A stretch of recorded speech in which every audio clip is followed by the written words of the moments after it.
Yo, what's going on, everybody? Welcome back to more Dimpled Balls Golf YouTube videos. We got another video out today, and this is going to be 3 different ways you can hit your 8-iron. This video also applies to a 7-iron, a 9-iron, a 6-iron if you want it to, maybe even a 5-iron. But this is 3 separate different ways that you can use this singular club. You'd be surprised how many different shots you can create with this club, and we're gonna get into 3 of them today. But before we get into the video, make sure you hit that like button. It helps us rank with the almighty YouTube algorithm. Hit the like button, it's free to you guys, and it really helps the channel out a lot. Helps us to keep pumping out more videos every single week. With that in mind, if this is the first time you're seeing this, my name is Brett, this is Dimpled Balls. Hit the subscribe button if you're new to the channel. Turn on the notification bell, and so you never miss an upload, a tip video, a challenge video, a funny golf clip that we have, or anything else we have coming out every single Sunday. So with that in mind, let's get right into it. It's how to use your 8-iron 3 different ways. The first way is a normal shot. You're just gonna get up there, smoke your 8-iron. My 8-iron goes anywhere from around 135 yards to 150 yards, somewhere in that 15-yard range, depending on how hard that I swing. But yeah, it's a normal shot. You're coming back, you're shifting the weight, throwing the hands, and you're hitting the thing pretty high. You know, depending on how hard you swing, will depend on the height and the distance. But let's get right into it, the first shot.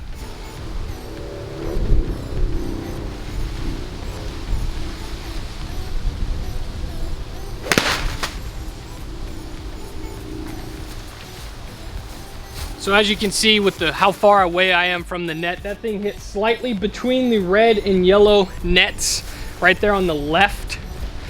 And is that the left or is this your right? I don't know. The ball hit right here on the thing and it barely caught the very top of that black screen. So we're gonna show you guys just the difference between the different shots you can take with this 8-iron. So it's important to recognize where the normal shot hit so we can compare it to the other 2. So in that first normal 8-iron, I'm putting the ball just slightly in front of my, in front of the middle, in front of my left nut, you know, to be uncouth, but to be correct. I'm swinging nice and easy, trying to create that club head speed with every tip that we had in the last video, how to generate more power and hit the ball further. I'm coming back, right, so my club is in the right plane. I'm bending the front knee and I'm shifting up to create that pro feel balance, that pro level, pro style shot. So that's just the first normal shot. We've been over that a couple times on the channel. The second one is where we can induce our creativity into the video. The second way you can use your 8-iron, 7-iron, 6-iron, and this shot works better with the lower the iron you go, but you can still do it with the 8-iron, is the stinger shot. Now this one can be pulled out of the bag anytime you need to be in play, anytime you need to hit it low. If there's a tree hanging over the top of you, like let's just say that the top of this tent is a big tree wrapping over it, and I need to hit it nice and low to get it underneath that branch. I don't want to pop it up. But let's say I'm pretty close to the green, maybe 120, 130 yards out. I pull out the 8-iron, I'm going with the stinger shot. So for this tip, you're gonna wanna put the ball in the middle of your stance, right in the middle, not forward in the back, but just right in the middle. So if you can see right here, I got the ball in the middle of the stance. I'm gonna put a little bit more weight on my front foot, and I'm gonna leave the hands, I'm gonna throw the hands faster than the body. And I'm gonna really try and open up and send it as low as I possibly can. By keeping your hands and your weight in front of the ball, it's gonna lower that angle that you're using the club at, so you're gonna hit it nice and flat.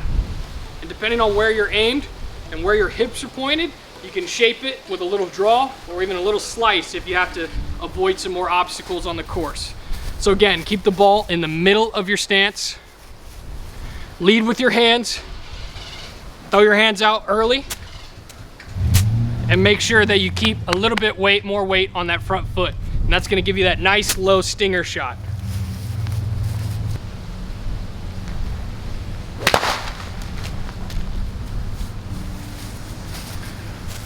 All right, so we're gonna slow that down, put it in slow motion, but you're really gonna be able to see the ball come off just that little bit lower than the other one did.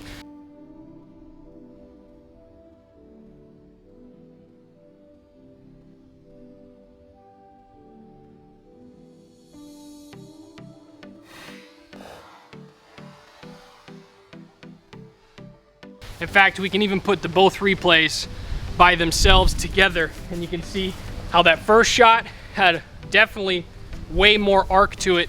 It was gonna be a higher shot. It was gonna be the Kareem Abdul-Jabbar skyhook, and that second one was the low dagger.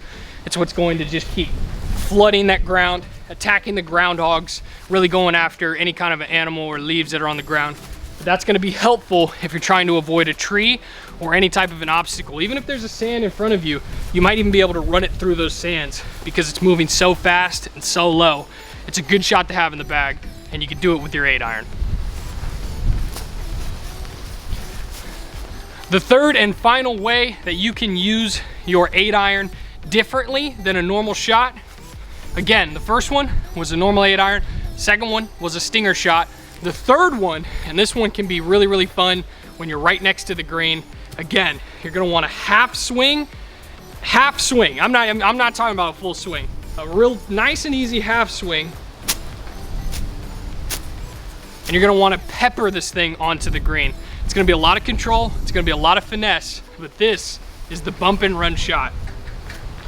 The bump and run shot can be used anytime you just need to clear a little bit of nastiness, a little bit of rough, a little bit of, extra rough, or even fairway, in order to get it onto the green and give you enough space to run towards the pin.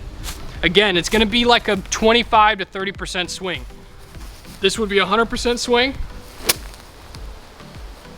Something a little faster than that. This is the 25 to 30% swing. Might not even be that much. Might be like an 8 to 10% swing, honestly. Something really, really light. You're gonna think of yourself as a big clock, a big pendulum. Nice and easy, nice and through. Just like a putt almost. You're gonna use less breakage in your arms. Everything nice and straight. Just about rotating. So where do you put the ball when you hit the bump and run shot with the 8-iron? You're gonna wanna put that in the back of your stance. The further back you put this thing in your stance, the lower it's gonna go. And it's gonna be clutch when you're gonna need to get over some sort of a fairway, or maybe even like a sand trap. You're just gonna wanna bump it right up and over it, run it onto the green, and let it release towards the pin. So again, put the ball in the back of your stance, and just like a pendulum, nice and easy. Nice and easy. 10% swing, try and hit that target, try and hop it up and over this sand trap, or up and over this fairway, and get it right on the green, let it release towards the pin.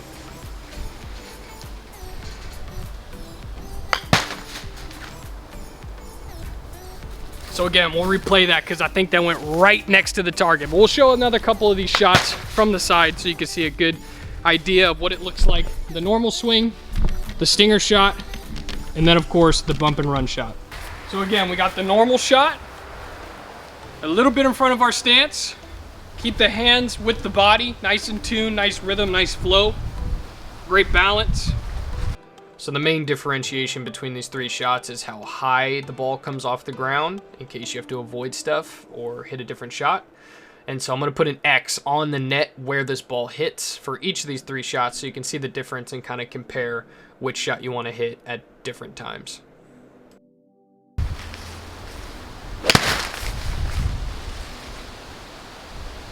I think I actually hit it in the net that time for the first time ever. But you can see that was firmly above the target. Well, if you can't see, I hit it into that red net, which is firmly above the target. The next shot is the stinger. Throw the hands out a little bit in front of the body. Put this thing in the back of your stance. Well, kind of in the middle of your stance. A little bit more weight on that front. And hit it nice and low.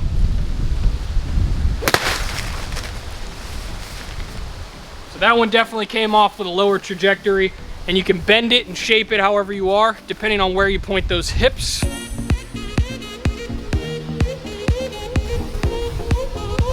And now let's see the bump and run shot.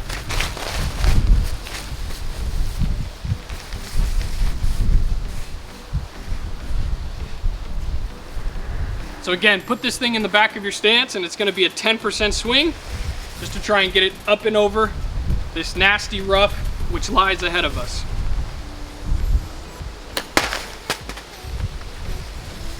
Nice and easy. It's all about control and finesse. But hopefully you guys did enjoy the video. That was 3 different ways that you can utilize your 8-iron. Also works for a 9-iron, 7-iron, or 6-iron, maybe even a 5-iron if you want to pull out that stinger, or if you want to pull out a really far bump and run. But I would recommend something a little bit higher for that. But again, if there are any tips you guys want to see in the next week's video or the weeks following, please let me know in the comment section anything you're struggling with. If you have a slice, if you're putting bad, if you can't figure out the short game, chipping's not there, can't get the high loft on the chips, definitely let me know in the comment section, because I'm a student of the game and I'm also a teacher, and I would love to be able to help you guys out. So with that in mind, hopefully you did enjoy the video. If you did, smack the like button, hit the subscribe button if you're new to the channel. Catch you guys in the next week's video. We should have a vlog, I think. Either a vlog or a fun challenge, so stay tuned for that. Thanks for watching. Peace.